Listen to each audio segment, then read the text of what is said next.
Astaghfirullah. Bismillahirrahmanirrahim. Assalamualaikum warahmatullahi wabarakatuh.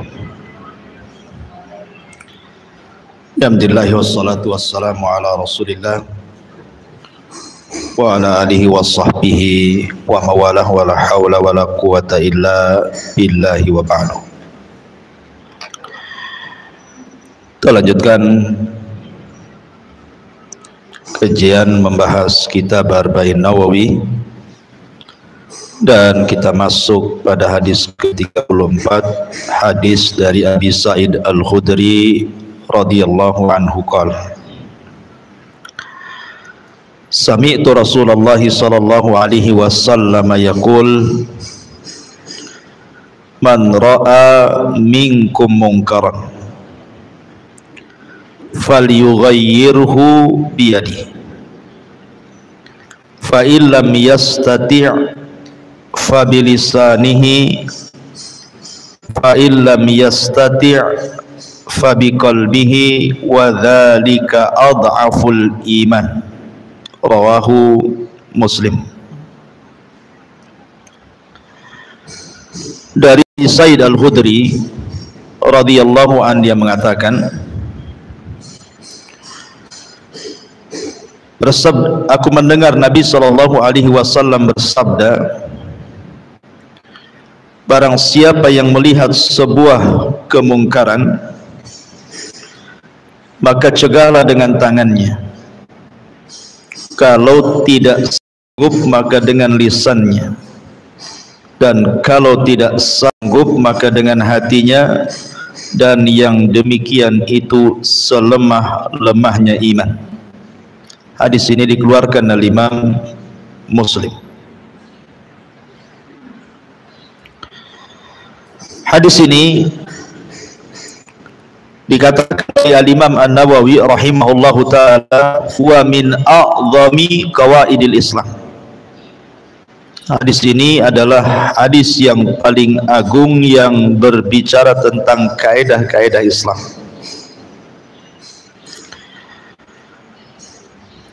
Berkata Al-Qusairi rahimahullah ta'ala, al-amru bil ma'rufi wan nahyu anil munkari aqwa syu'abil imani biwajhin wa ad'afuha biwajhin fataghyiruhu bil yaddi wal lisani aqwa syu'abil iman wa taghyiruhu bil qalbi ad'aful iman. Berkata Imam Al-Qusairi rahimahullahu ta'ala, mengajak manusia kepada kebaikan dan mencegah dari kemungkaran adalah sekuat-kuatnya cabang keimanan dari satu segi, dan juga bisa menjadi iman yang paling lemah di sisi yang lainnya. Mencegah kemungkaran dengan kekuasaan dan lisan, dengan tangan dan lisan, adalah sekuat-kuatnya cabang-cabang keimanan, dan mencegah kemungkaran dengan hati adalah selemah-lemahnya iman. Kemudian juga berkata Al-Qadhi Iyad rahimahullahu ta'ala, hadal hadis aslun fi sifati taghyir. Hadis ini adalah menjadi dasar tentang perintah merubah sebuah kemungkaran. Baik.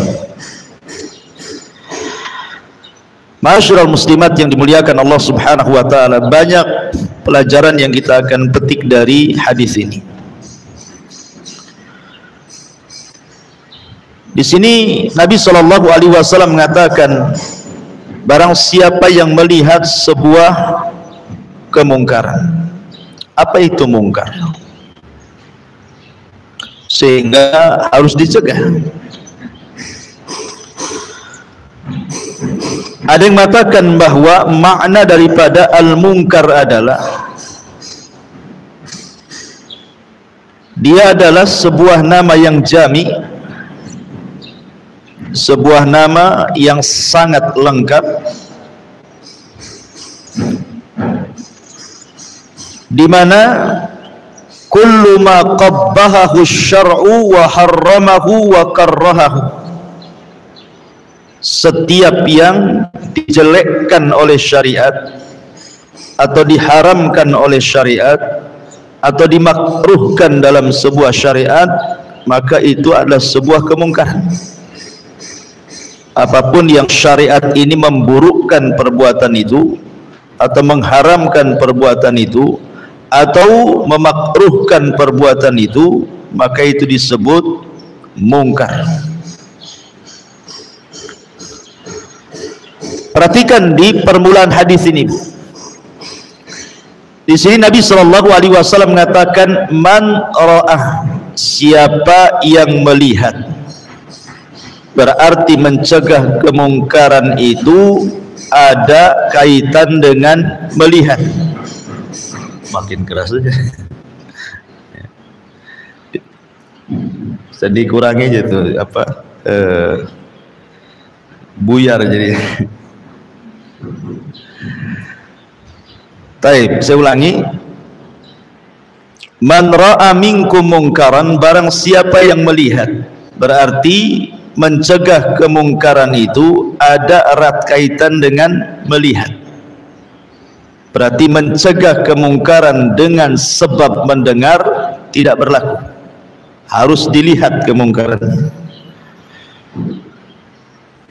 Jadi tidak boleh hanya sekedar mendengar saja, tidak boleh.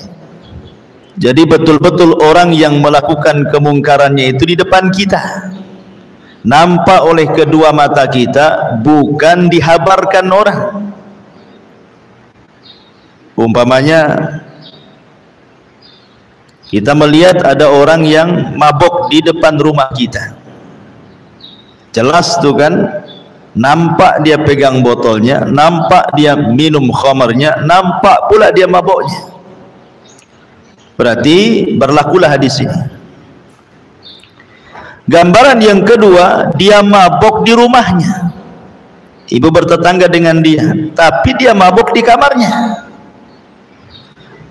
Kemudian anaknya bercerita, bapak saya lagi mabok di kamar. Berarti kan tidak melihat, Bu, ya kan?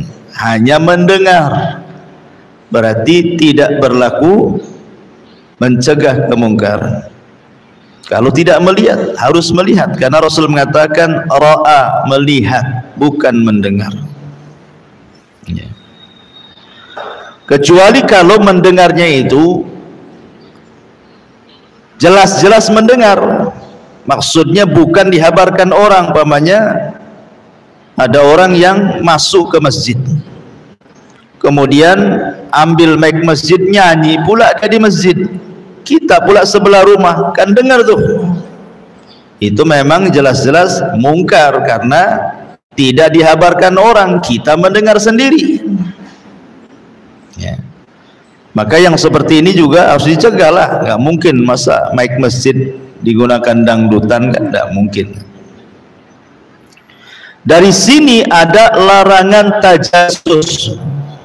Tidak boleh tajassus walaupun berdalil untuk mengingkari sebuah kemungkaran. Pamannya ibu tempelkan telinga di dinding rumah tetangga, siapa tahu ada kemungkaran di dalam, biar saya cegah gitu. Nggak boleh kayak gitu. Atau ngintip-ngintip dari jendela, dari gorden, tidak boleh. Tidak boleh tajassus.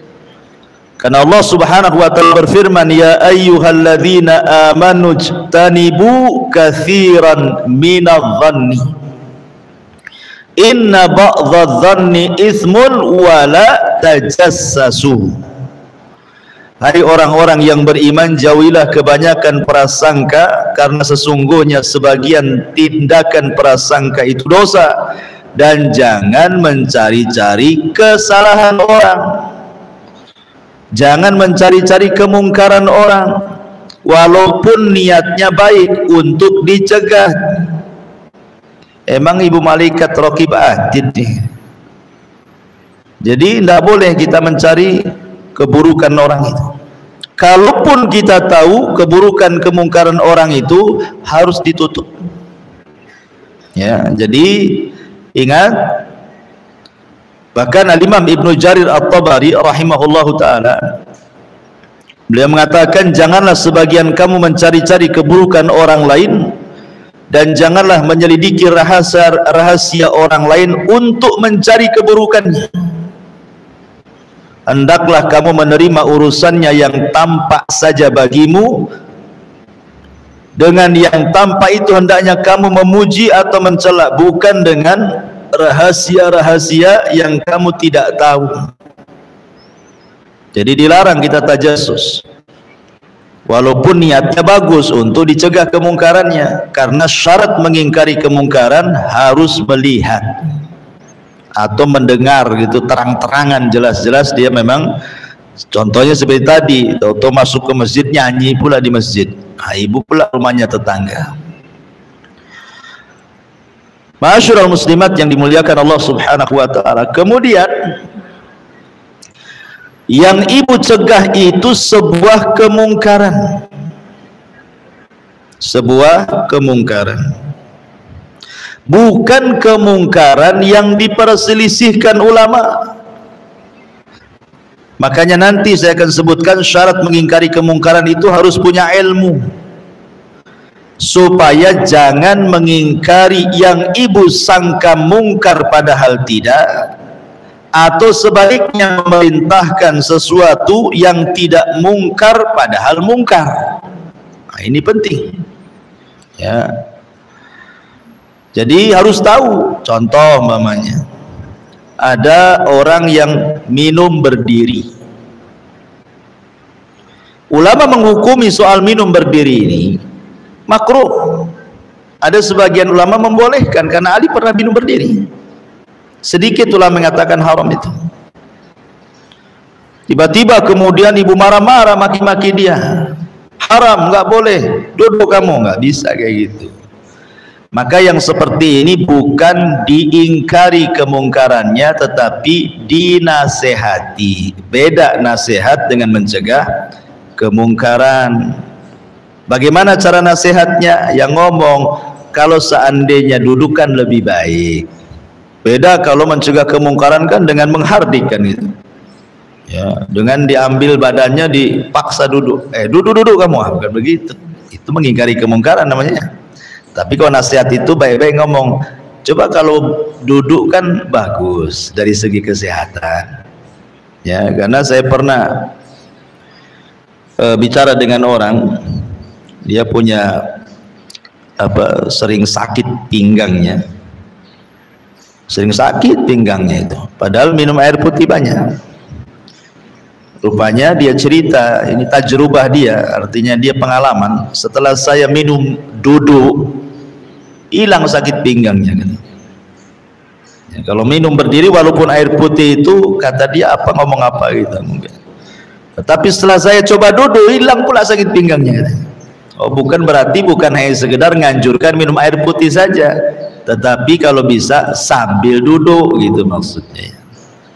Itulah baru kesehatan karena menyesuaikan dengan sunnah Nabi.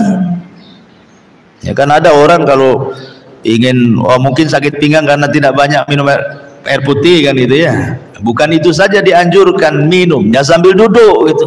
Karena memang seperti itu dia cerita, setelah saya minum duduk itu hilang sakit pinggangnya. Ya. Kalau tak hilang-hilang ya tak tahu lah kan. Belum jamu lah biar hilang. Baik. Adapun tentang hadis ini, pembahasan pertama tentang dalil daripada mencegah kemungkaran dari Al-Quran dan yang semakna dari hadis-hadis Nabi SAW. Adapun dari Al-Quran, Allah Subhanahu wa taala menyebutkan dalam surah At-Taubah ayat 71. Wal mu'minuna wal mu'minatu ba'duhum awliya ba'din ya'muruna bil ma'rufi wa yanhauna 'anil munkar. Orang-orang yang beriman dari kalangan laki-laki dan juga wanita, sebagian mereka mencintai sebagian yang lainnya, dan mereka memerintahkan kepada yang ma'ruf, yang baik, dan juga mencegah kepada yang mungkar. Kemudian Allah mengatakan dalam surah Ali Imran ayat 110, kuntum khaira ummatin ukhrijat lin-nasi ta'muruna bil ma'ruf wa tanhauna 'anil munkar. Kalian sebaik-baik umat yang dikeluarkan kepada manusia, memerintahkan yang ma'ruf dan mencegah dari yang mungkar. Kemudian disebutkan juga dalam Ali Imran ayat 104, wal takum minkum ummatu yad'una ilal khairi wa ya'muruna bil ma'rufi wa yanhauna 'anil munkar wa ulaika humul muflihun. Hendaklah kalian menjadi umat yang menyeru manusia kepada kebaikan, memerintahkan kepada yang ma'ruf, mencegah dari yang mungkar. Merekalah orang-orang yang beruntung. Dan banyak lagi ayat-ayat dalam Al-Quran perintah agar mencegah sebuah kemungkaran. Adapun sabda Nabi SAW yang semana dengan ini, Nabi SAW pernah mengatakan dalam hadis Abi Hurairah radhiyallahu an, walladzi nafsi biyadi la yushikanna ayyang zila fikum ibnu Maryam hakaman muqsitan muqsiras salib wa yaqtulul khinzir wa yada'ul jizyata wa yufidul ma hatta la yaqbaluhu ahad. Demi zat yang jiwaku berada di tangannya, hampir-hampir Isa bin Maryam turun kepada kalian sebagai hakim yang adil. Dia mematahkan salib, membunuh babi, dan tidak ada jizyah. Maksud jizyah di sini, kalau sekarang, kalau negara Islam menyerang negara kafir, kalau tidak mau masuk Islam bayar jizyah. Tapi nanti di zaman Isa turun tidak ada, beriman atau kubunuh. Jadi Isa meletakkan jizyah. Di sini kita lihat bagaimana Isa bin Maryam di akhir zaman akan mengingkari sebuah kemungkaran, kan itu, mematahkan salib, membunuh babi, meletakkan jizyah, itu bentuk daripada ingkar sebuah kemungkaran. Kemudian juga hadis Nabi SAW kepada Ali bin Abi Thalib radhiyallahu anhu, alla tada timsalan illa tamastahu wala qabran musyrifan illa sawaitahu. Jangan kau dapati ada satu patung kecuali kau hancurkan, jangan ada kuburan yang meninggi kecuali kau ratakan, sisakan satu jengkal. Ya. Dan banyak lagi hadis-hadis tentang mengingkari sebuah kemungkaran. Intinya kalau ada yang bertanya, kenapa Islam menyuruh kita mencegah kemungkaran? Maka jawabannya satu, karena itu perintah Allah. Yang kedua, karena itu kebiasaan para nabi dan juga kebiasaan Nabi SAW. Yang ketiga, mengharap pahala Allah. Jadi ketika kita mengingkari sebuah kemungkaran itu harus ikhlas. Harus ikhlas. Makanya Allah Subhanahu wa taala berfirman dalam surah Yusuf ayat 108, "Qul hadhihi sabili ad'u ilallahi ala basirah." Katakan, ini jalanku, aku menyeru kalian kepada Allah ala basirah, di atas basirah pengetahuan, di atas ikhlas, di atas ilmu, supaya ketika mencegah kemungkaran itu lillah, karena Allah, bukan karena kebencian. Ya, mumpung nih aku sudah sewot sama dia, ini ada kesalahannya, bukan begitu. Itu bukan ikhlas, kan, aji mumpung namanya. Jadi betul-betul ketika mencegah sebuah kemungkaran itu di atas keikhlasan, maknanya mengharap pahala Allah. Ya. Mudah-mudahan dengan mengingkari sebuah kemungkaran itu dapat pahala. Kemudian yang keempat, diniatkan untuk sebuah kebaikan. Karena bagaimanapun mengingkari sebuah kemungkaran itu bagian daripada nasihat secara umum. Artinya bahwa ketika kita mencegah kemungkaran itu menghendaki orang itu berubah, ya. Bukan hanya kita marah-marah saja, karena belum tentu kita marah-marah sama orang yang kita mari dia berubah, ya. Kalau tidak berubah, ngapain mengingkari sebuah kemungkaran? Karena Allah mengatakan, fadzakir in nafa'ati dzikra, berikan peringatan. Kalau dengan memberikan peringatan ada manfaatnya, kalau nggak ada manfaatnya buat apa? Ya. Makanya dilihat maslahat madaratnya itu. Taib. Ma'asyiral muslimat yang dimuliakan Allah Subhanahu wa taala. Adapun secara umum kaidah melarang sebuah kemungkaran itu. Satu, harus betul-betul yang diingkari adalah perkara mungkar. Tadi saya sudah jelaskan di awal. Dan itu ada tingkatannya. Ada tingkatannya. Dia melakukan kemungkaran itu tingkatannya sampai mana? Ya. Contoh nih, Nabi SAW membuat dua permisalan. Saya contohkan dua permisalan. Pertama, Nabi SAW pernah marah kepada sahabat yang minta dibuatkan pohon untuk dijadikan tabarruk saat perang Hunain. Rasul lewat, rupanya ada pohon bidara. Pohon bidara itu di masa jahiliyah biasa digunakan orang jahiliyah untuk diambil berkahnya. Dan mereka biasa kalau sebelum perang meletakkan pedangnya di situ supaya dapat berkah dari pohon itu. Jadi sahabat kemudian ngomong sama Nabi, Rasul, buatkanlah pohon kayak itu katanya, supaya kita bisa meletakkan pedang-pedang kita ngambil berkah katanya. Ya, Nabi marah lah, ini kemungkaran dan tarafnya sudah sampai kepada kesyirikan. Makanya Nabi SAW marah dengan muka merah dan mengatakan Allahu Akbar, kata Rasul. Allahu Akbar, ucapan kalian seperti Bani Israel saja katanya, yang mengucapkan kepada Musa, ij'al lana ilahan kama lahum aliyah, jadikan Tuhan yang banyak sebagaimana mereka punya Tuhan. Tidak cukup dengan Tuhan yang esa. Rasul pitam karena ini sudah babnya bab kesyirikan. Beda dengan ketika ada Arab Baduy yang kencing di masjid. Ya kan, ini kan bukan kesyirikan. Ada orang, karena masjid di zaman itu bukan kayak gini, pasir, dan dia orang Baduy, orang jahil, tidak tahu, tahu masuk masjid kencing belah di masjid. Sahabat marah semuanya. Ya bagaimanapun ini penghinaan kepada masjid.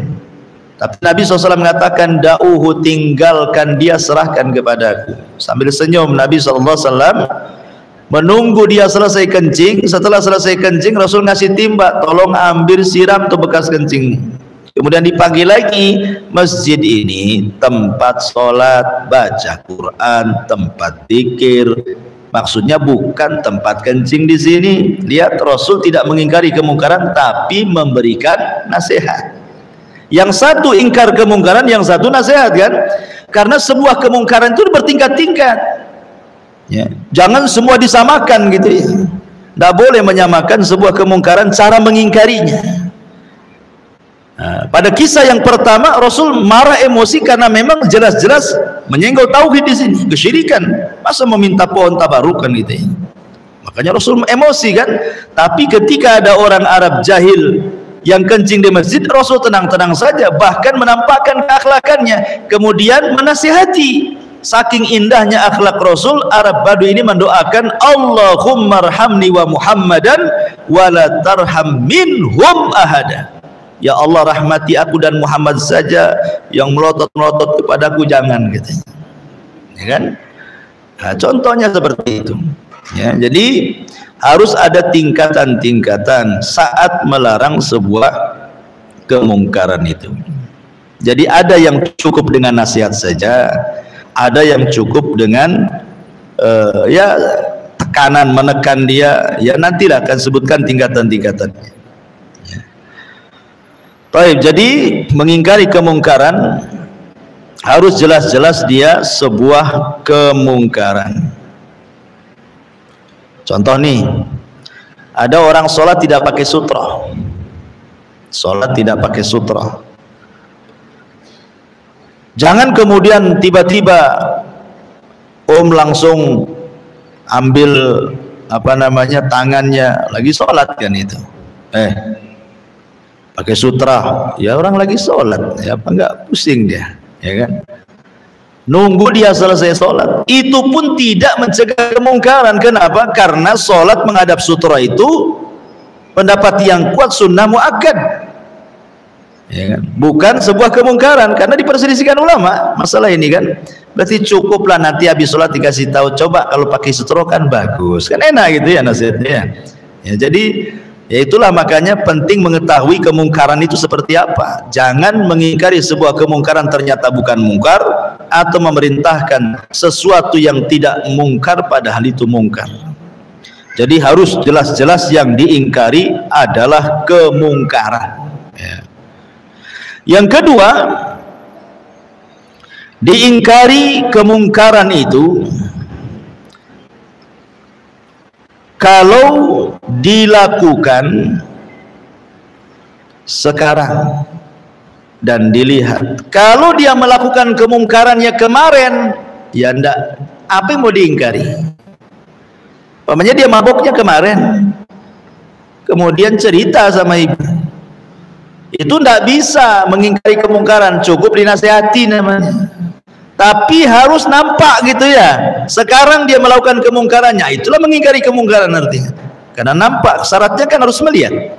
Man ro'a, siapa yang melihat? Ya, kalau kemarin dia melakukan kemungkarannya, apa yang mau diingkari? Udah selesai kemungkarannya. Ya.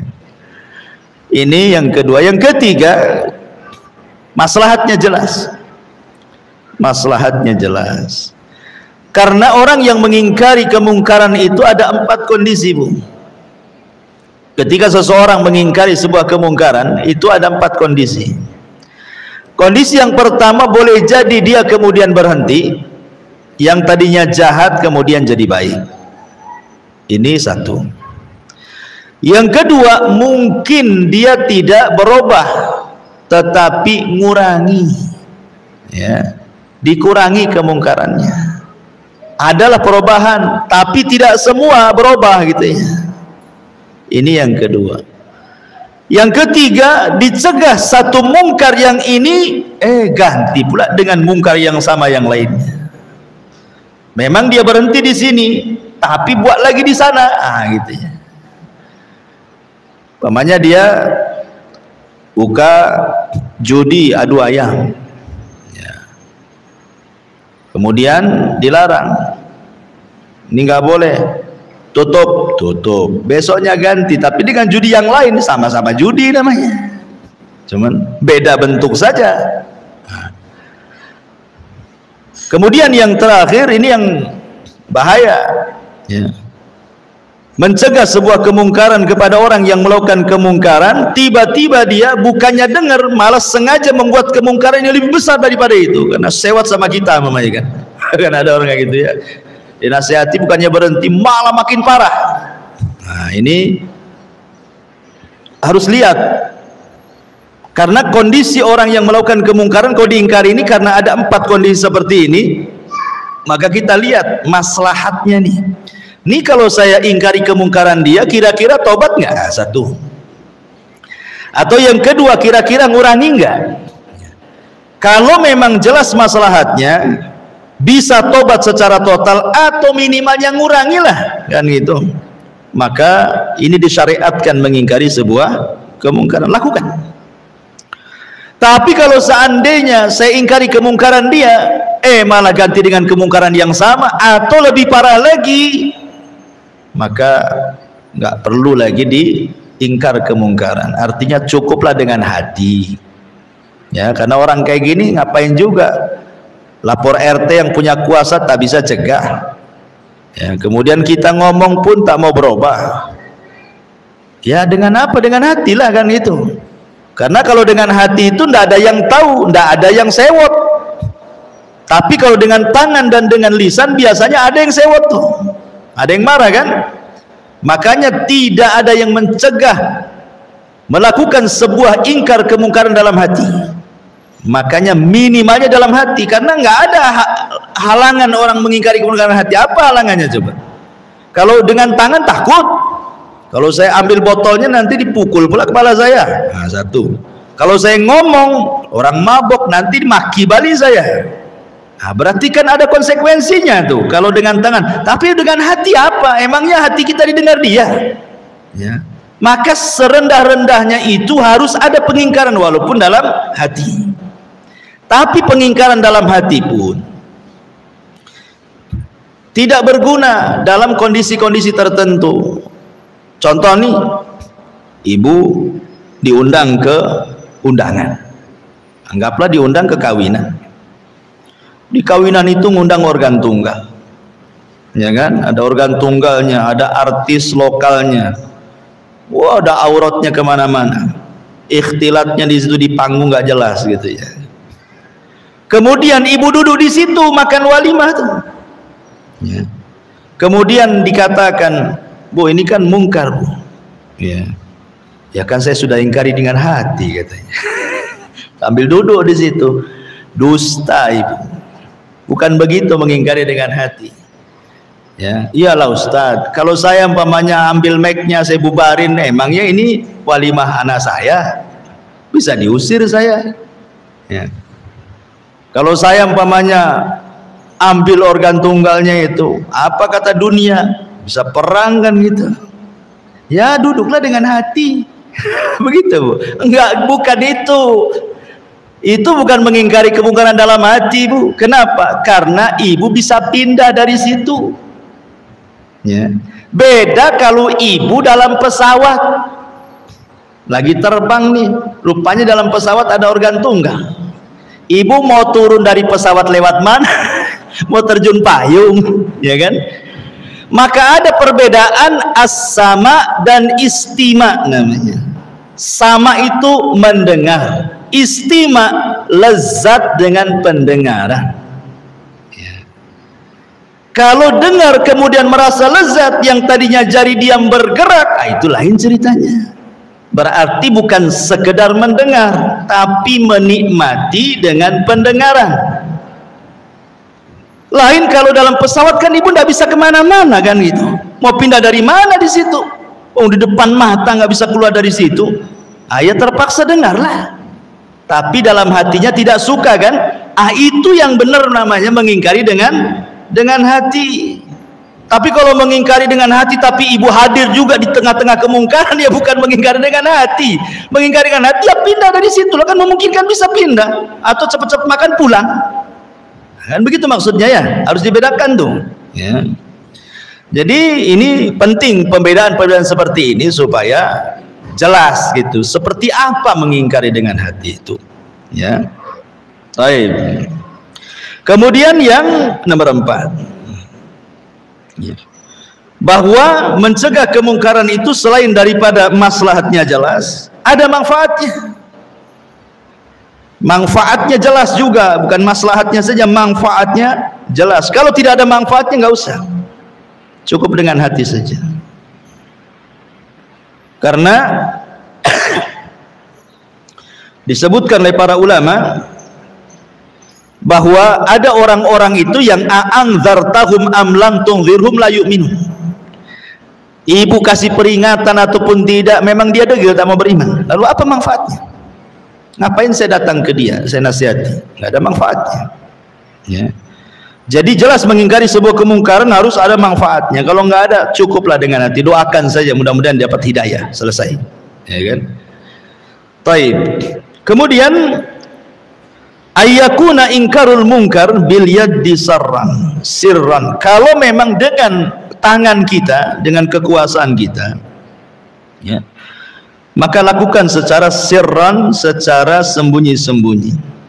Idza kana sahibul munkar mustatiran laisa mu'linan. Kalau yang melakukan kemungkaran itu diam-diam dan tidak terang-terangan. Ya. Jadi kita mencegah kemungkaran itu, lihat orang yang melakukan kemungkaran, kalau dia terang-terangan kita cegah terang-terangan, kalau dia sembunyi-sembunyi kita cegah sembunyi, gitu maksudnya. Ya. Makanya mencegah kemungkaran juga tetap, walaupun seperti itu harus melihat masalah dan mafsadah, ya. Masalah dan mafsadahnya tetap dilihat.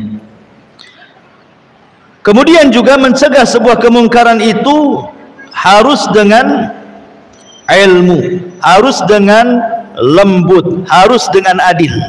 Kapan kita letakkan 3 kata ini?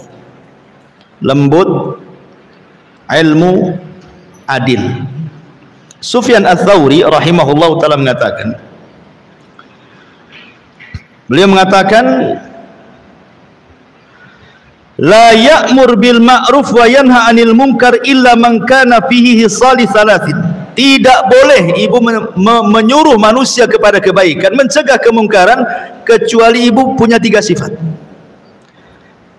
Sifat tadi yang saya sebutkan. Kata Sufyan Ats-Tsauri rahimahullahu taala, rifqun bima ya'mur, lembut saat memerintahkan kebaikan. Rafiqun bima yanha, ketiga mencegah kemungkaran, anggap dia kawan kita. Kemudian yang ketiga, adlun bima yanha, harus adil dengan apa yang ibu larang itu, karena dosa itu bertingkat-tingkat. Ya, jangan kemudian orang awam ibu samakan dengan orang yang sudah tahu. Harus adil, meletakkan sesuatu pada tempatnya. Umpamanya ada tetangga tak pakai jilbab, adik ibu nggak pakai jilbab juga, sama-sama nggak pakai jilbab tuh, tapi kan beda posisi. Ini adik saya, itu tetangga saya. Dibedakan cara mengingkari sebuah kemungkaran, harus adil. Adil itu meletakkan sesuatu pada tempatnya kan. Ini adik saya, harus keras saya. Tetangga tak bisalah keras. Besok tak salam, tak kalam, tak mau lagi antar rendang ke rumah. Agak masalah jadinya kan. Jadi lihat, keadilan dalam mencegah itu harus ada, memposisikan kemungkarannya seperti apa, pelakunya siapa, itu ya, supaya adil. Ya, berarti ini sudah 3 ya. Pertama, kalau dalam menyuruh kepada kebaikan harus lembut. Kemudian kalau mencegah kemungkaran, 2, rafiq. Rafiq itu anggap dia teman, jangan anggap musuh. Ya, karena orang mencegah kemungkaran kalau dianggap musuh, wah itu nggak kekontrol kita ngomongnya tuh. Ya. Tapi kalau anggap teman kita, dia tentu kan akan terkontrol caranya kan. Kemudian adil, meletakkan sesuatu pada tempatnya. Yang lebih penting lagi adalah alimun bima ya'mur wa alimun bima yanha. Dia tahu apa yang diperintahkan, dia tahu apa yang dilarang. Harus punya ilmu. Ya, kira-kira dengan pengetahuan ibu ini baik, tahu saya dalilnya, perintahkan. Dengan pengetahuan ibu berdasarkan dalil-dalil ini jelas-jelas mungkar, berdasarkan Quran Sunnah, kesepakatan para ulama, tidak ada khilaf. Nah, itu makanya penting supaya tadi jangan salah mengingkari sebuah kemungkaran. Rupanya bukan kemungkaran, ibu yang tak paham soal itu. Ya, itu juga penting juga. Baik, saya contohkan. Beberapa contoh disebutkan di sini. Contoh umpamanya, seorang laki-laki melihat, atau seseorang atau ibu melihat sebuah kemungkaran di salah satu rumah tetangga. Di salah satu rumah tetangga, entah kemungkaran apa sajalah, jelas itu kemungkarannya. Maksudnya anggap dia berzina, minum khamar, jelas nggak ada perselisihan ulama kan. Ya. Tapi di rumah tetangga. Ya. Maka bagaimana caranya mengingkari sebuah kemungkaran? Maka yang seperti ini, kalau dia tidak terang-terangan, berarti bukan hak ibu mencegah kemungkaran. Lain kalau nampak atau pintunya, jendelanya terbuka, pintunya dibuka, nampak dia berzina, nampak dia minum khamar, nampak dia melakukan maksiat di dalam, ibu lewat nampak gitu kan. Maka di situ ada maratib kan. Ya. Pertama dilihat, ibu punya kekuasaan nggak tuh di komplek di situ? Oh, nggak bisa, berarti ibu lapor RT. Ya, cari yang punya kekuasaan di situ. Pak RT, masalah tuh rumah itu. Ya. Kenapa? Mabok-mabokan tuh, saya nampak tuh. Kalau nggak yakin, sanalah tengok. Nah, itu botolnya berjejer tuh, 100 botol lebih tuh. Tak botol kecap, tak botol apa, pokoknya nampaklah botolnya di situ. Akhirnya kemudian RT-nya turun tangan. Lah itu namanya mengingkari kemungkaran dengan kekuasaan. Berarti yang berkuasa di situ. Ya. Tapi kalau ibu tidak berkuasa, jangan coba-coba, nanti masalah kan gitu ya. Karena itu tidak bisa dirubah kecuali dengan kekuasaan. Kecuali kalau memang di rumah itu saudara, nggak apa-apa, ibu punya kuasa di situ dan kita sebagai orang tuanya di situ. Nah, bisalah, karena itu ponakan sepupu, bisalah kita cegah dengan kekuasaan kan. Kita banting-banting, kita buanglah botolnya ke tong sampah. Tapi kalau tidak bisa, maka dengan lisan, nasihat. Tidak bisa dengan hati. Dari sini kata para ulama mengatakan bahwa dalam sebuah nasihat juga ada tadarruj sifatnya. Makanya dalam rumah tangga ketika ibu bermasalah, anggaplah selingkuh nusuz, suami pun tidak langsung mencerai kan. Ada namanya tahap nasihat, kemudian ada tahap namanya hijar gitu ya, nggak mau tidur sama ibu. Ada tahap memukul, itu kan ada tahap-tahapannya di situ. Maka mengingkari kemungkaran pun sama seperti itu, ada tahap-tahapannya ya. Boleh jadi yang melakukannya jahil, tidak tahu ya, ataupun dia tahu tapi lupa ya, ataupun sengaja. Itu kan kita harus paham juga. Baik, ma'asyiral muslimat yang dimuliakan Allah Azza wa Jalla, adapun beberapa tahapan yang disebutkan para ulama ketika mencegah sebuah kemungkaran.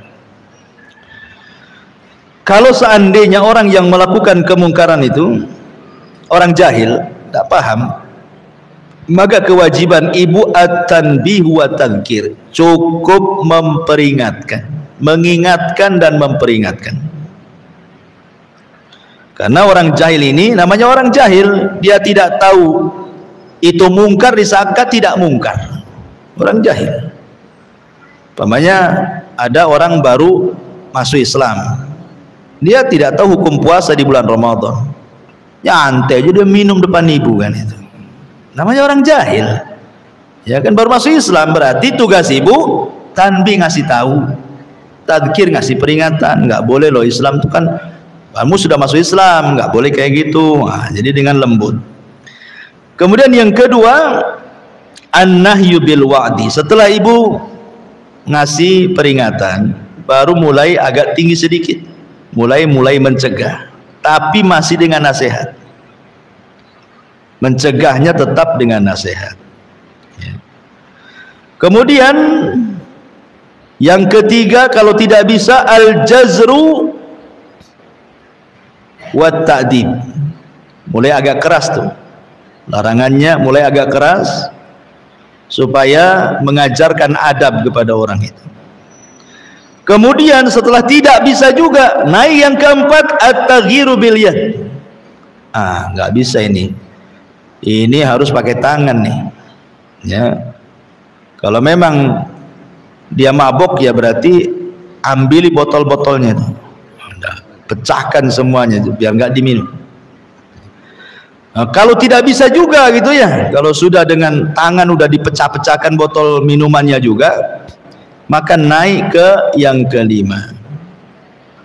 Boleh jadi al-dharab, dengan cara memukul ya, tapi jangan main hakim sendiri tentunya.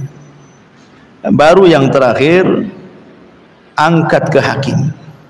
Anda bisa, ini harus dilaporkan polisi ini kayaknya. Jadi begitulah tahapan-tahapan juga ulama membahas. Dari sini menunjukkan bahwa indah sebenarnya Islam itu. Tidak langsung main hantam saja, ada tahapannya kan, supaya nampak oh Islam ini lembut.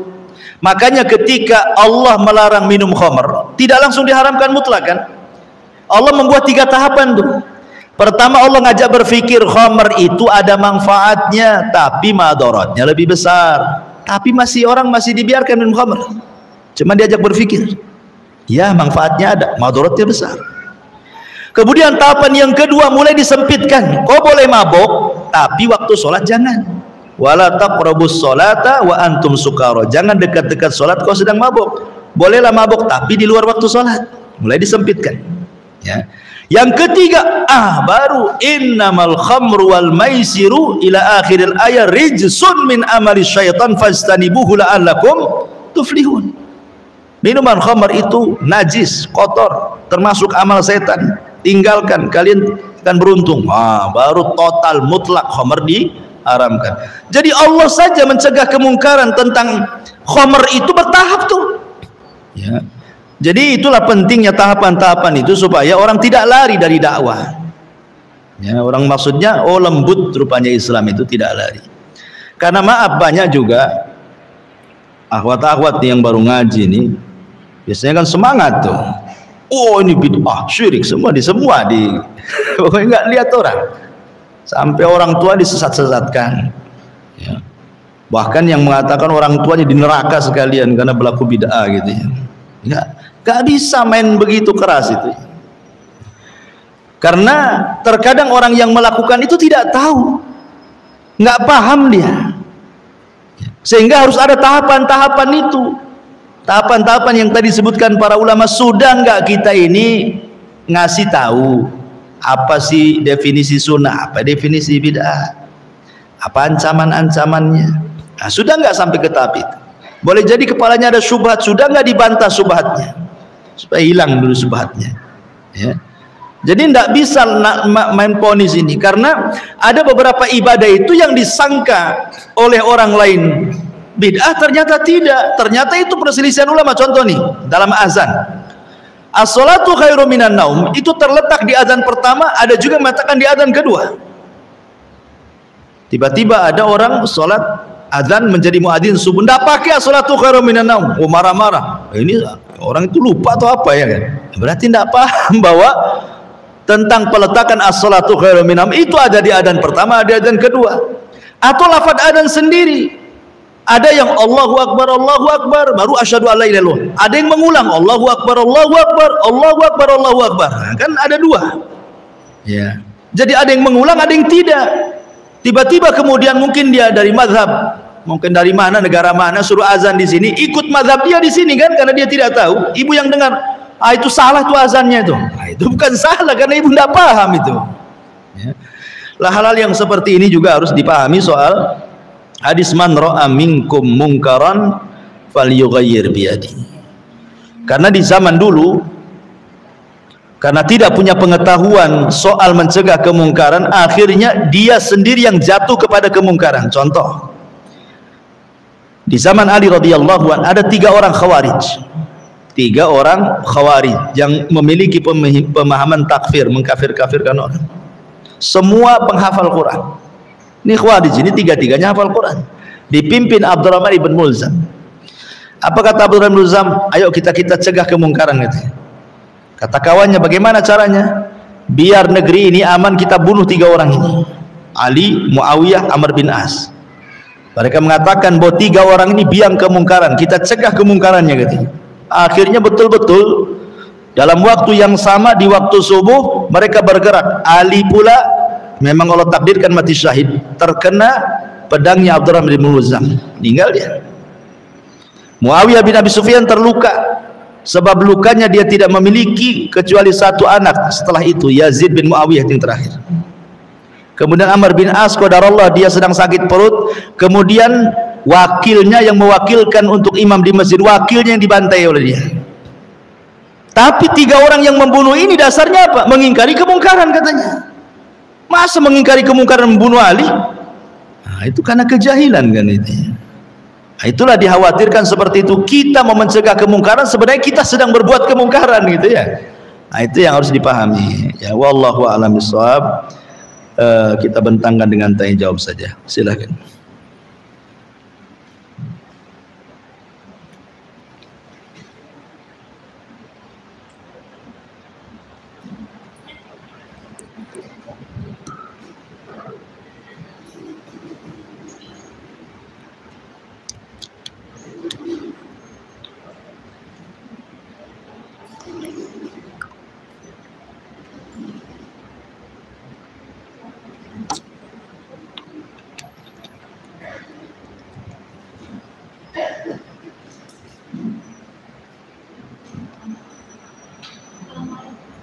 Ya, waalaikumsalam.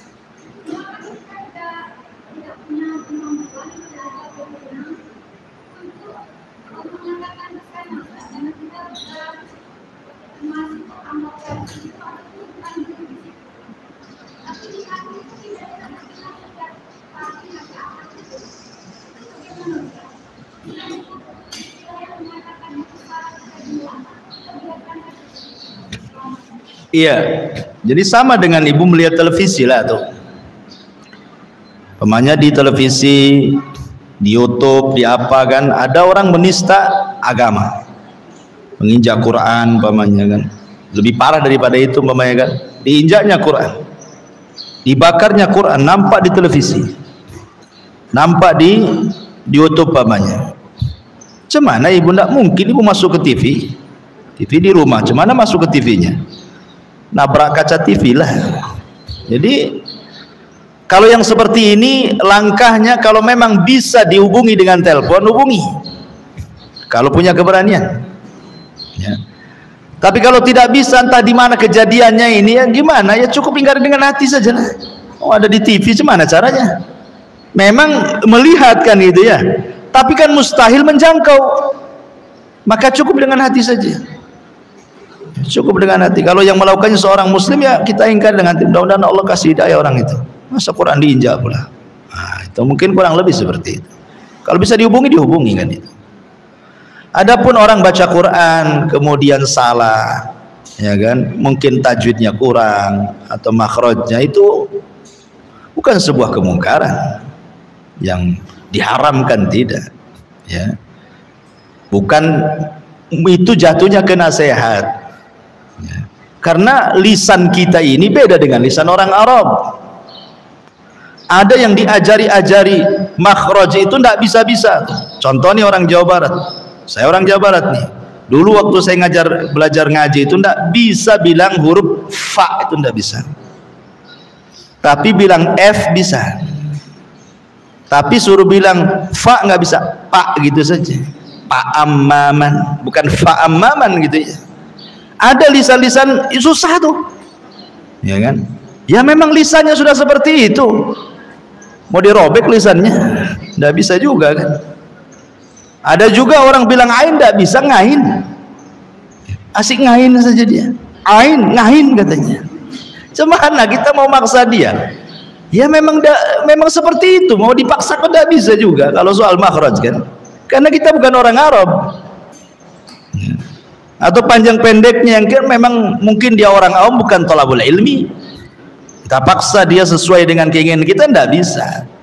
Ya mungkin nasihat, dinasihati, diajari, bukan dinasihati saja, harus diajari lah.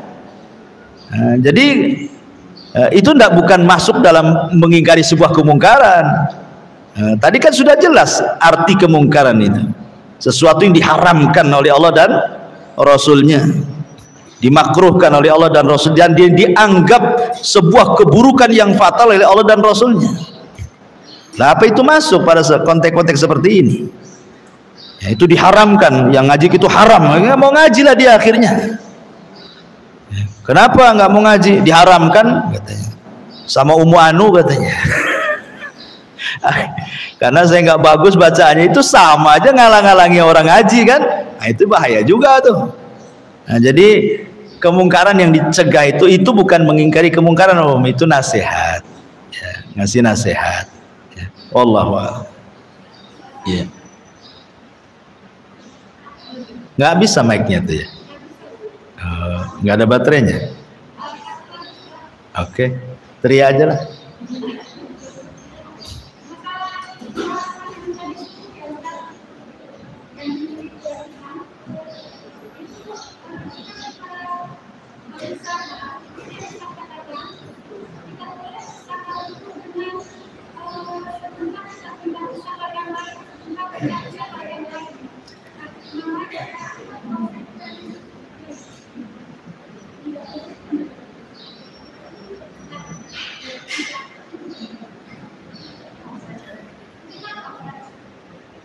Ya samar-samar sih.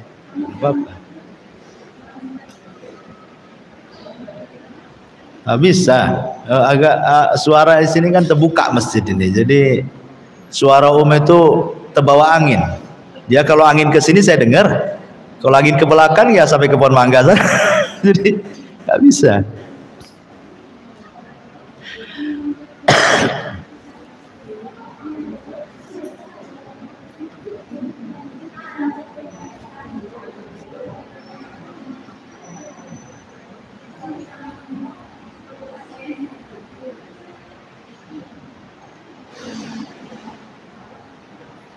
Hah? Hah? Maju. Kalau agak cempreng suaranya denger. Kalau ngebas agak susah. Ayah.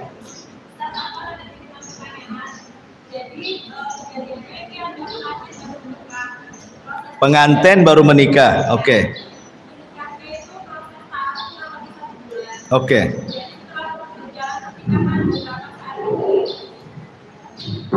Lah, nggak dari tadi pula. Ya. Jadi ada pengantin baru menikah, terus proses pernikahan ini dari proses taaruf selama 1 bulan. Oke. Jadi setelah berjalan pernikahan, keluarga dari suaminya ini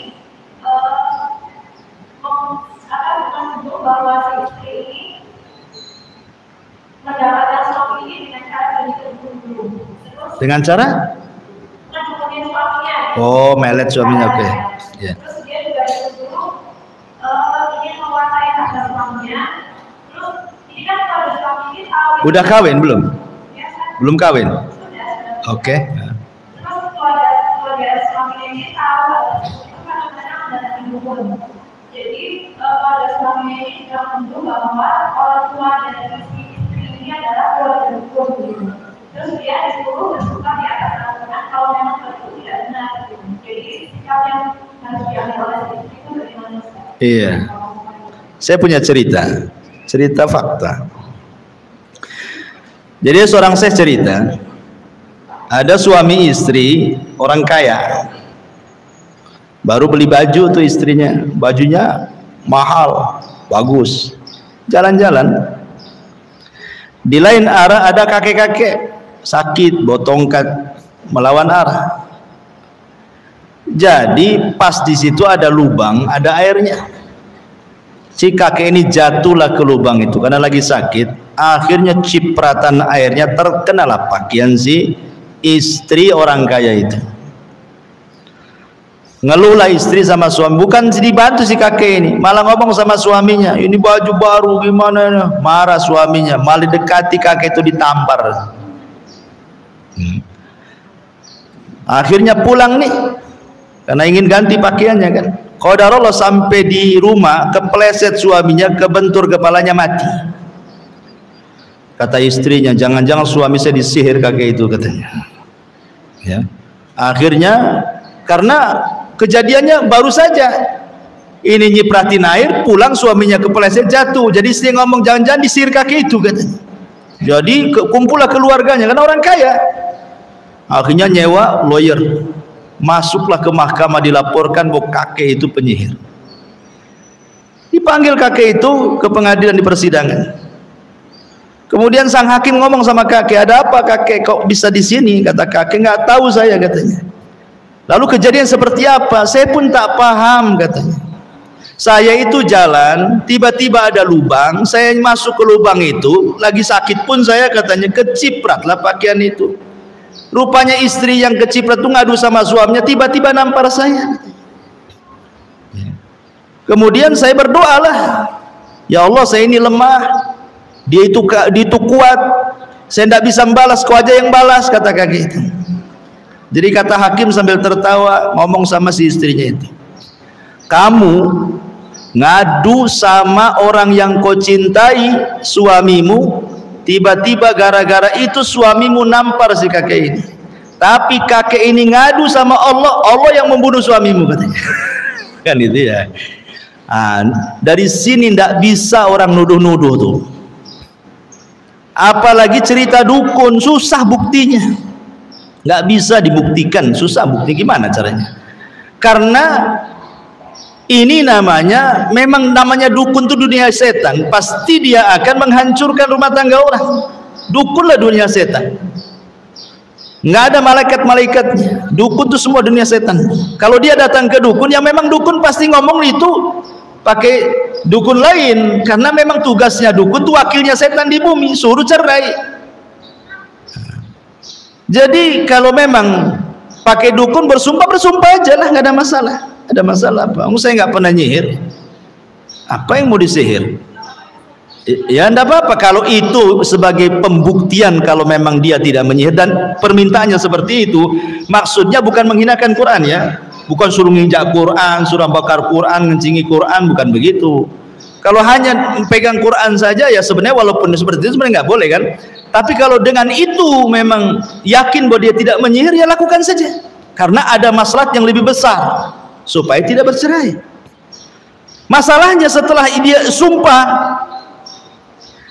dia harus ada perjanjian, tidak nuduh lagi. Apa setelah disumpah kemudian selesai urusannya? Kadang-kadang kalau orang dengan dukun tuh nggak akan selesai, nanti ada lagi cerita itu. Ya. Justru tuduhan-tuduhan seperti ini kalau ada pasalnya, laporkan saja lah yang nuduh kan itu. Apa dukunnya dilaporkan. Masalahnya repot, nggak ada pasal perdukunan. Mau lapor dukun gimana? Itu kan dukun yang dilaporkan tuh, karena dia yang bilang kan. Ya. Dukunnya yang dilaporkan tuh, nggak repot, nggak ada pasal dukun-dukun. Wallahu a'lam.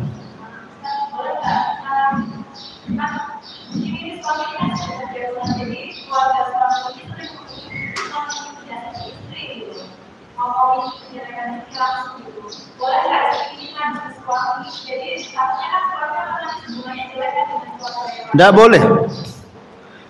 Tidak boleh mengadu kepada suami dan menceritakan soal keburukan walaupun dia berbuat buruk. Ya tidak boleh. Karena itu akan memicu anak suami akan durhaka sama istrinya, atau boleh jadi dia membela keluarganya. Nah, sabar sajalah. Makanya pentingnya itu kenapa kalau orang sudah menikah itu jauh dari orang tua. Di situ gunanya supaya tidak berkonflik. Sebab kalau satu rumah atau berdekatan, nah itu biasanya banyak konflik tuh. Kalau orang tuanya tidak berakal. Ya, kalau orang tuanya berakal malah bagus. Kadang-kadang kan rumahnya sebelahan, kalau dapat dikontrol anaknya. Tapi kebanyakan orang tua tak berakal masalahnya. Kalau orang awam tuh, mereka pasti membela anaknya.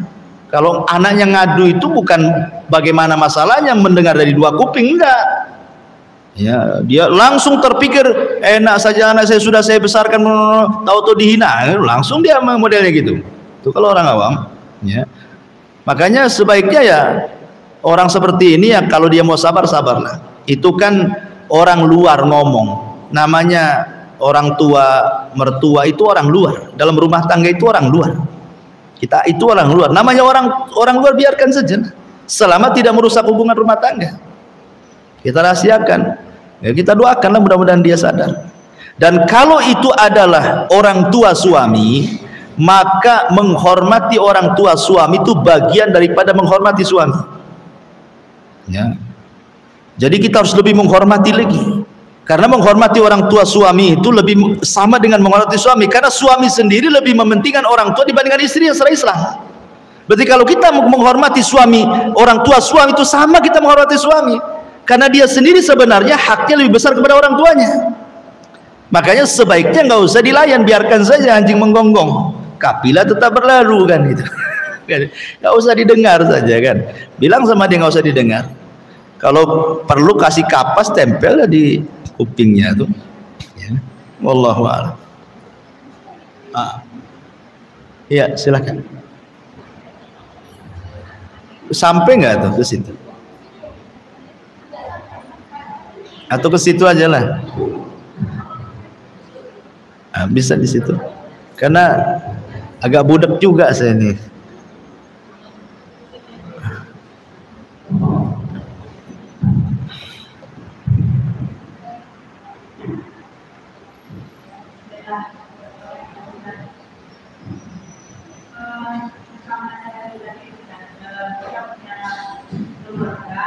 Oke.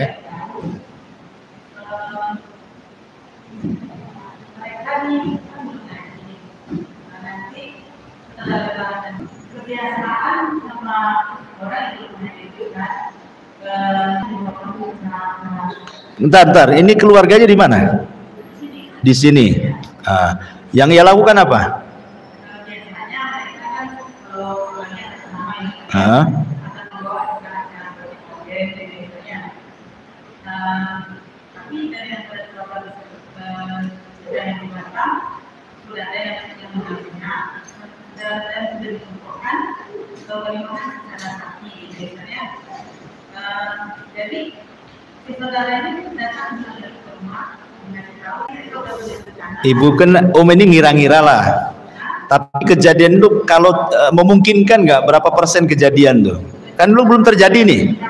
Cuman mengira-ngira kalau dinasihati ini sebenarnya pasti terjadi, maka sebelum terjadi Om cegatkan gitu kan. Ya enggak apa-apa, itu nasihat itu namanya. Kan kemungkarannya belum ada.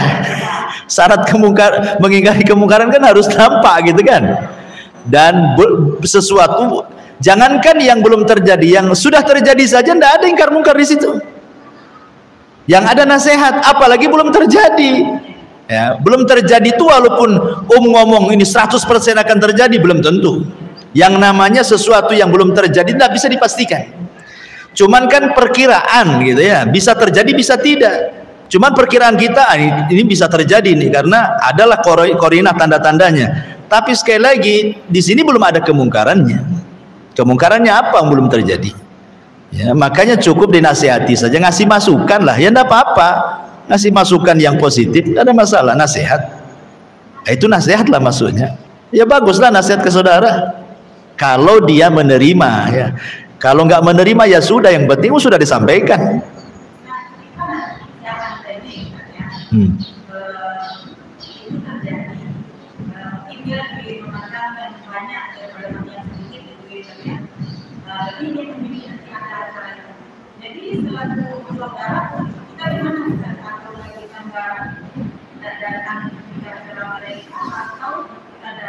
Dan macam-macam orang pun kita lihat nih, di sana ada organ tunggalnya, ada laki-laki perempuan ikhtilat, buka-buka aurat di situ.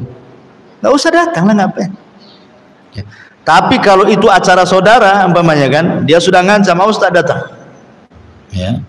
Nanti saya nggak akan ngomong selamanya sama kamu. Ya udahlah, itu kan di bawah ancaman kan, datang, tapi sekedar datang, makan, pulang. Ya, saya kan nggak datang. Ya, supaya meminimalir kemungkaran tadi. Nggak terlampau lama duduk di situ, dengar-dengar di situ, nengok-nengok, ikhtilat tidak jelas di situ, gitu maksudnya. Ya, lihat maslahat dan mafsadahnya aja lah.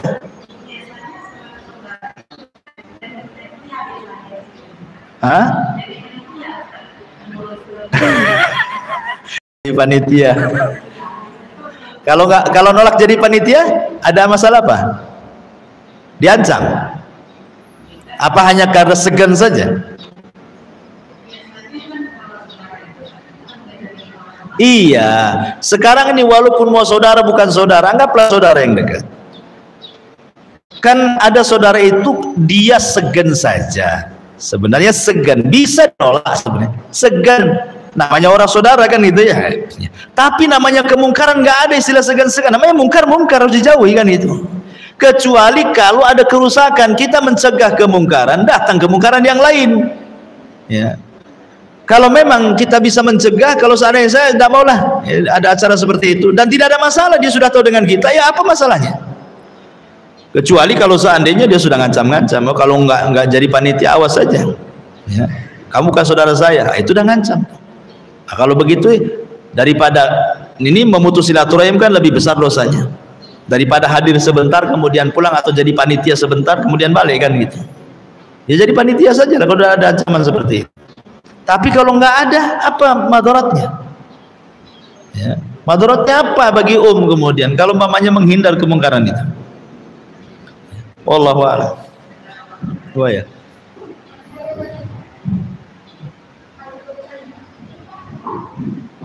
Apa disambung lidah saja? Ya. Apa langsung?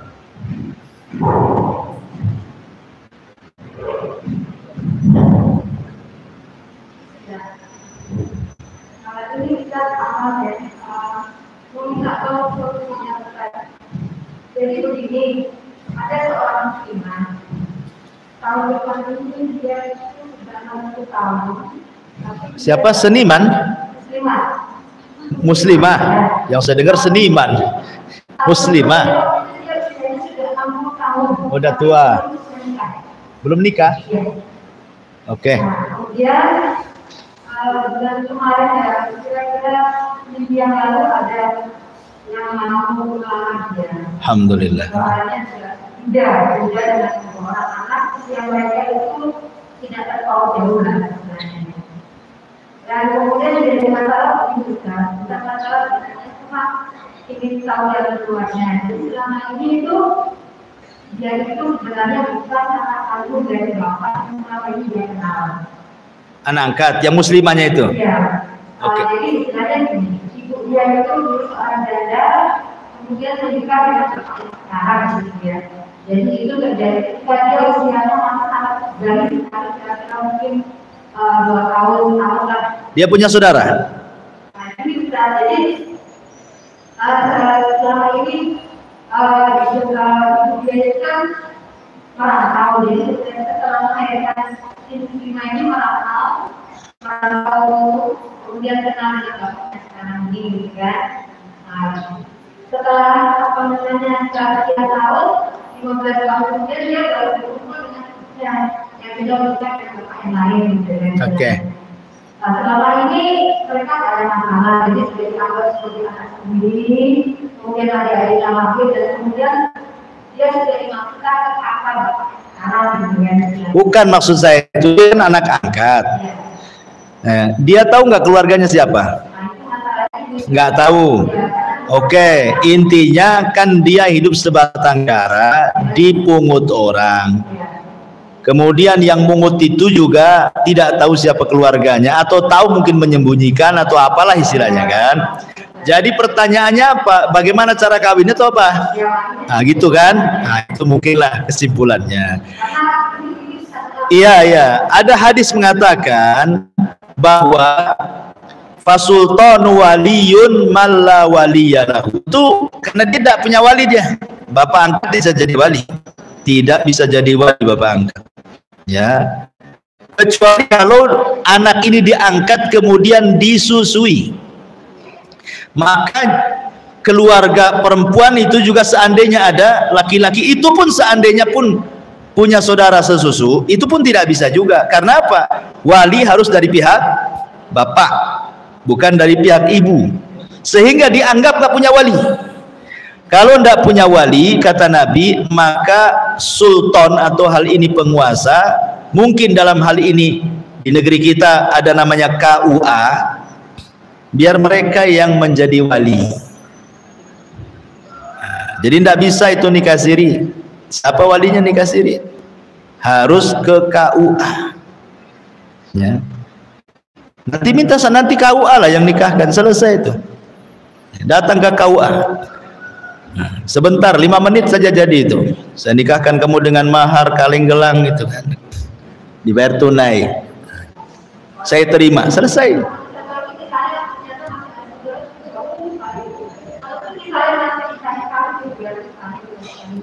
Kalau memang bisa dicari, tapi kalau ada masyakoh, kesulitan, entah berantah di mana, alamat di mana, orangnya di mana, itu susah lah kan itu. Sudah ke KUA saja.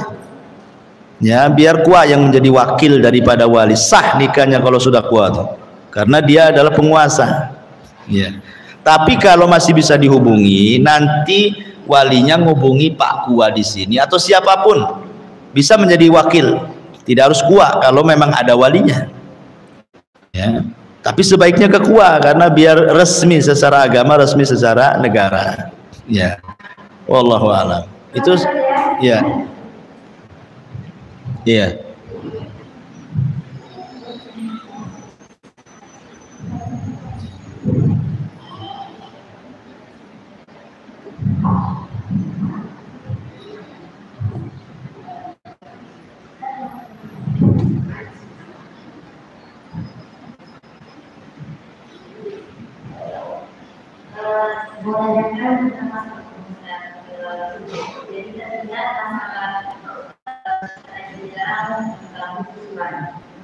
Apa-apa? Susuan. Anak susuan.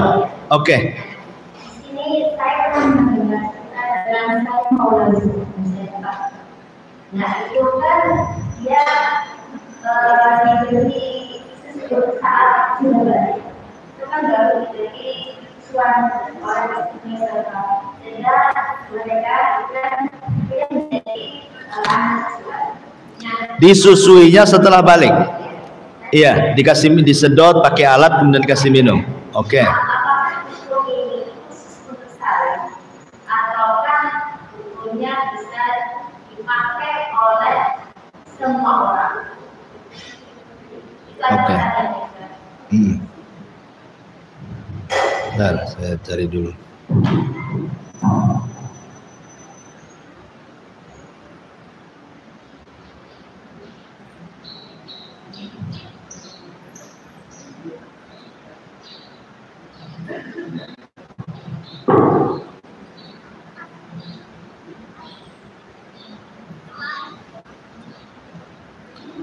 Ya, kita baca di sini beberapa fatwa para ulama. Antaranya Syekh bin Baz yang mengatakan. Jadi anak itu dikatakan anak susuan dan menjadi hukum mahram. Itu ayyakuna syartaini, harus ada dua syarat. Ayyakuna tiflu fir radha lam yakmul haulaini. Haruslah keberadaan anak itu belum sampai 2 tahun. Artinya belum balik. Kemudian yang kedua, antakuna radha'at khamsan la aqal. Anak susuan itu ketika disusui minimal 5 kali susuan, maksimal terserah. Tapi sekali nyusu kenyang jadi daging, sekali nyusu kenyang jadi daging. Ya. Ini pendapat beliau Syekh bin Baz rahimahullahu taala. Ya. Jadi kita tahu di sini ada syarat dikatakan anak susuan. Apakah kemudian tadi yang ibu ceritakan yang pernah terjadi di zaman para sahabat juga, bahwa ada seorang sahabat kemudian merawat anak laki-laki, akhirnya besar sudah balik, jadi risih istrinya sampai kepada Nabi. Kemudian oleh Nabi SAW disuruh disusukan padahal sudah balik kan, ya, dengan cara dimasukkan air susunya ke makanan kemudian dimakan. Jadi anak susuan. Apakah kemudian dalil ini khusus bagi kisah sahabat ini ataukah menjadi umum? Ini yang menjadi khilaf para ulama, ya. Tapi ada yang mengatakan bahwa hadis tentang masalah itu khusus bagi sahabat ini, tidak bisa dijadikan umum bagi anak yang sudah balik. Ini khusus hadis ini, khusus kepada sahabat itu. Wallahu a'lam, ya. Sehingga ketika tidak ada jalur mahram lewat susuan, maka caranya jalur kedua dengan cara dinikahkan yang ada hubungan mahram supaya jadi mahram. Ya. Jadi begitu, dan ini juga disebutkan dalam Lajnah Daimah, ya, tentang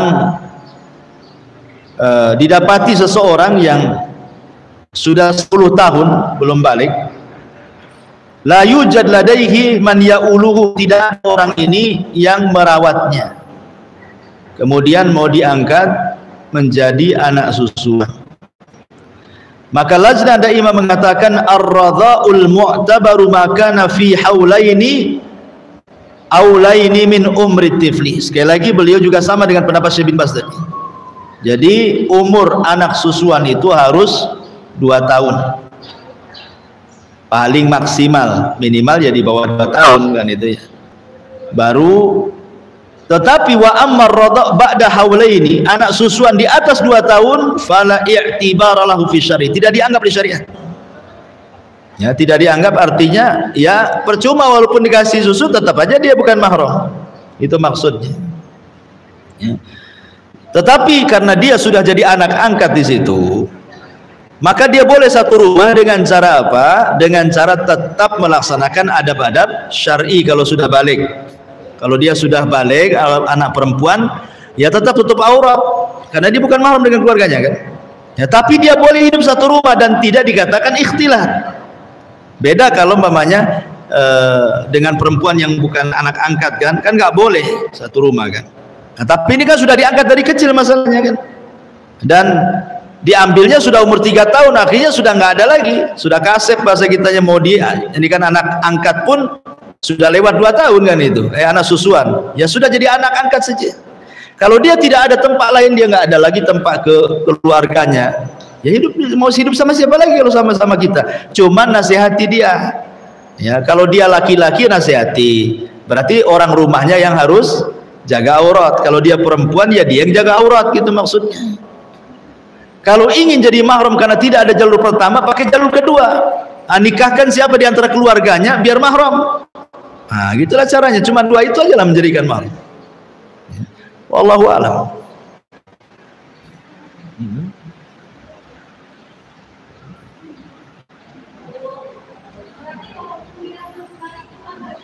Nggak bisa. Iya. Ini fatwa dari Lajnah Daimah. Lajnah Daimah ini yang membawahi seluruh fatwa di Saudi Arabia, ulama-ulama sana. Iya.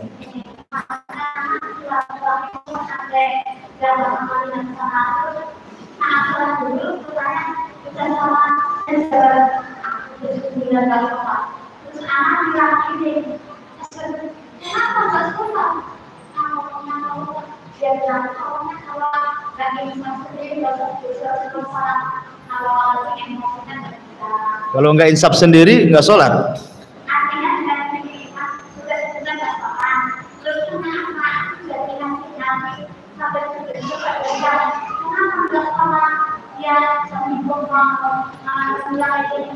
Kalau aku nggak sadar sendiri, nggak usah dinasihatkan, jadi nggak ikhlas. Biar saya sadar sendiri. Kalau cuma orang yang nasihati siapa? Oh, oke. Iya. Orang yang dinasihati siapa? Oke. Oke.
Dari kata yang mana? Dari kata kalau orang juga mau sholat kan terus khawatirnya nanti sama diajar langsung istighfar dan mau. Anak sudah kayak gitu. Gimana kalau orang nggak mau sholat nanti? Kalau mati? Nggak sholat suruh istighfar dan mau. Kalau diajar langsung diazab. Oke. Ya bentar lah. Enggak mendahului. Itu kan ini nyampaikan hadis Nabi. Memang betul orang nggak sholat, kalau di kuburan ya diazab memang. Kan ada hadisnya. Ya. Kecuali kalau ngomong begini, kamu kalau nggak sholat, kamu bersumpah demi Allah tidak akan masuk surga, itu tak boleh. Kalau udah bawa sumpah demi Allah nggak akan masuk surga, demi Allah kau masuk neraka kekal di dalamnya, itu tak boleh. Tapi kalau hanya secara umum saja, nanti kalau nggak sholat kamu akan diazab, itu umum, nggak apa-apa, nggak ada di situ mendahului Allah. Memang harus ditakut-takuti karena dalam dakwah itu kadang-kadang dikasih kabar gembira, beramalah biar masuk surga, jangan maksiat nanti masuk neraka. Memang begitu dakwah itu. Jangan ditakut-takuti terus, jangan juga dikasih kabar menakutkan terus gitu kan, nggak ada masalah. Apalagi pas dikasih tahu dia berubah, alhamdulillah lah. Iya. Allahu a'lam.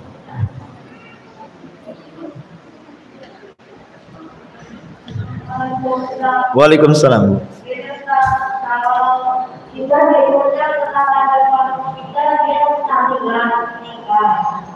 Bagaimana kita menghadapinya? Gimana? Ada orang meninggal? Oke, ya, meninggal kemudian ada kenduri gitu ya. Kalau nggak datang ada masalah, Bu? Kalau nggak datang, nggak datang ke situ, masalah nggak? Nggak masalah. Ya udahlah. Ya masalah. Bilang aja, Bu, Ibu lagi sibuk, cari alasan lah. Ada pengajian di luar gitu. Karena kita kan melihat, ini mamanya ada acara kemungkaran. Kita tidak bisa merubah, tapi juga tidak bisa menjauhi. Maka kita boleh membuat kemungkaran kecil untuk menjauhi kemungkaran besar dengan cara berdusta, ya, untuk supaya menghindari kemungkaran yang lebih besar. Mungkin dusta juga nggak boleh kan gitu. Nah, cuman untuk menghindari yang lebih besar boleh berdusta. Kecuali kalau ibu mau terang-terangan, oh maaf ya, saya yang dalam keyakinan agama saya tidak boleh, tidak mau saya seperti itu. Itu lebih bagus lagi, top markotop tuh. Kalau bisa, kadang-kadang nggak berani, segen. Nah, kalau segen ya sudahlah, pura-pura kemana waktu yang acara itu ya ngomong kemana ke, pura-pura silaturahim ke rumahnya siapa kan itu. Ya. Tapi jangan kemudian tak mau hadir tapi mau pula makanannya di situ. Ya. Kalau dianterin ya terima saja. Ya. Dan setiap harta orang kafir pun, harta walaupun orang yang musyrik sekalipun, kan tidak boleh makan dagingnya, tapi nerima saja, habis itu dibuang, terserah. Karena kan sembelihan orang musyrik nggak boleh dimakan. Ya, tapi menerima hadiah terima saja supaya tidak sakit hati. Namanya orang kasih hadiah, terima. Tapi dibuangnya jangan depan dia pula. Nah, itu namanya ngajak perang. Ambil bawa ke rumah, nggak ada orangnya, sudahlah buang. Karena bagi kita itu tidak halal. Ya. Nah, tapi kan kita menerima hadiah itu supaya senang dia, supaya nggak tersinggung saja.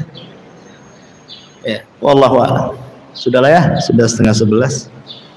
Subhanallah bihamdika asyhadu an la ilaha illa anta astaghfiruka wa atubu ilaik.